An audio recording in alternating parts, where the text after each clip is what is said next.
আসসালামু আলাইকুম everyone, welcome back to my channel. আশা করছি আপনারা সবাই অনেক বেশি ভালো আছেন। আমি আলহামদুলিল্লাহ ভালো আছি। তো আজকে আমি আমার ব্লগটি শুরু করছি আমার বেলকনি থেকে। আপনারা তো অলরেডি অনেক ছবিতে বা আমার ছোট্ট ভিডিওতে দেখে ফেলেছেন যে আমার বাসার বেলকনিতে বুলবুলি পাখিতে বাসা বেঁধেছে এবং সেখানে ডিম পেড়ে বাচ্চাও ফুটিয়েছে।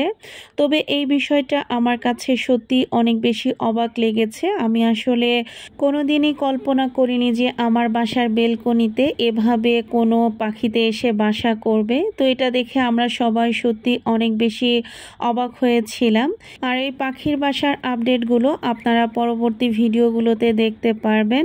তো যাই হোক, আজকে আমাদের অনেক বেশি খুশির একটা দিন ছিল। তার কারণ হচ্ছে গিয়ে আজকে আমার মা ঢাকাতে আসতেছে।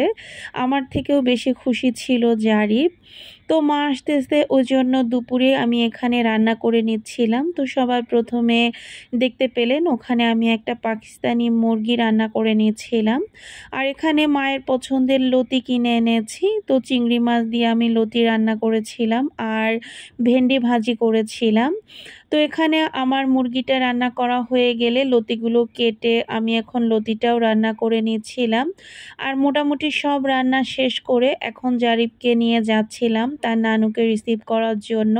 মেইন রোডের ওখানেই যাচ্ছিলাম। যদিও আমাদের আসলে ওখানে যাওয়ার কথা ছিল না, শুধুমাত্র জারিফ এত পরিমাণে এক্সাইটেড ছিল তার নানুর জন্য, তোর কারণে আমার আসলে ওকে নিয়ে যাওয়া।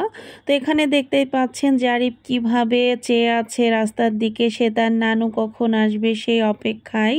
তো মা আসলে ব্র্যাক ইউনিভার্সিটির সামনে নেমেছিল, মানে রাস্তার ওই পাশে। তো আমি আর জারিফ আসলে আফতাবনগরের মেন গেটেই দাঁড়িয়েছিলাম, ওখানে আর যাইনি।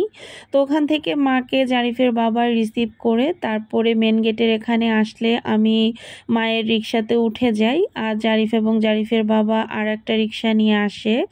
তো এখন আমরা অলরেডি বাসায়ও চলে এসেছি। বাসায় এসে মাকে একটু শরবত গুলিয়ে দিচ্ছিলাম আর এরপরেই শুরু হয়ে গিয়েছে মা এখানে কি কি জিনিস এনেছে সেগুলোই দেখাশোনা, যেগুলো ফ্রিজে রাখার দরকার সেগুলো ফ্রিজে রেখে দিচ্ছিলাম, বিশেষ করে ফ্রোজেন জিনিসগুলো। তো এখানে আমাদের বাড়ির গাছের অনেকগুলো কলা এনেছে, দেখতেই পেলেন সবার প্রথমে। আর এখানে মা বেশ কিছু ফ্রোজেন আইটেম এনেছে, তার মধ্যে বেশ কয়েকটা দেশি মুরগি ছিল, বেশ কয়েক ধরনের মাছ ছিল, তারপরে খাসির মাংস ছিল, আরও জানি কি কি ছিল আমার এই মুহূর্তে আসলে মনে নেই। তো যতটুকু মনে আছে ততটুকুই আপনাদের সাথে শেয়ার করলাম। তবে ফ্রোজেন জিনিস মোটামুটি অনেক কিছুই ছিল এখানে। আর আসলে আমার বাবার বাড়ি থেকে যে কেউ আসলে মোটামুটি অনেক কিছু নিয়েই আসে, তো সেগুলো আসলে এর আগে আরও বেশি ডিটেলসে দেখাইতাম। তো এখন আসলে অত বেশি দেখায় না, যেহেতু এগুলো সবসময় আনে। তো এখানে আমাদের গাছের বেশ কিছু আম এনেছে, কাঁচা আম আর কি। এখানে শুধু আমাদের গাছের না, আমার কাকিদের গাছেরও বেশ কয়েকটা আম ছিল। তো যাই হোক, প্রত্যেকটা জিনিসই আমি খুলে খুলে রাখছিলাম। এই লেবুগুলো আমাদের গাছের একদম ফ্রেশ কাগজি লেবু। আর এখানে মা বেশ কিছু পটল এনেছে, এগুলো অবশ্য কেনা। আর এখানে আমাদের বাড়ির গাছের নাজনা এনেছে, সজনার মতোই দেখতে নাজনা। আর কিছু পাঁচমিশালি শাকও এনেছিল মা এখানে। আর এই বরবটিগুলো আমাদের বাড়ির গাছেই হয়েছে, বরবটিগুলো খেতে অসাধারণ ছিল। তো আমি আসলে বেশি সবজি আনতে নিষেধ করেছিলাম, ওই জন্য মা খুব বেশি সবজি আনেনি। এছাড়াও কিছু পেঁপে, বেল এগুলো আসলে কিনে এনেছিল। আমাদের বাড়ির গাছের কিছু আতা ফলও এনেছিল। আর এখানে যেটা দেখতে পাচ্ছেন এটা হচ্ছে গিয়ে দেশি মসুর ডাল। তো এখানে মোটামুটি 5-6 কেজির মতো মসুরের ডালও এনেছিল। আসলে আমার খুব বেশি ডাল লাগে না, ওই জন্য এবার অল্প করে এনেছিল। আর এখানে কিছু মটরেরও ডাল এনেছিল। আর এখানে আমাদের গাছের নারকেল, তারপরে আতা এগুলো এনেছিল। একটা বেল ছিল আমাদের গাছের এখানে।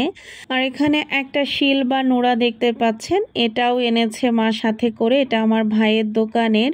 তো হঠাৎ করে আমার পাটার যে নোড়াটা থাকে সেটা আমার কাছ থেকে পড়ে গিয়ে 2 খণ্ড হয়ে গিয়েছে। তো ওই জন্য ভাই এখানে আরও একটা পাঠিয়ে দিয়েছে। আরও এখানে 3-4 কেজির মতো রসুনও এনেছে।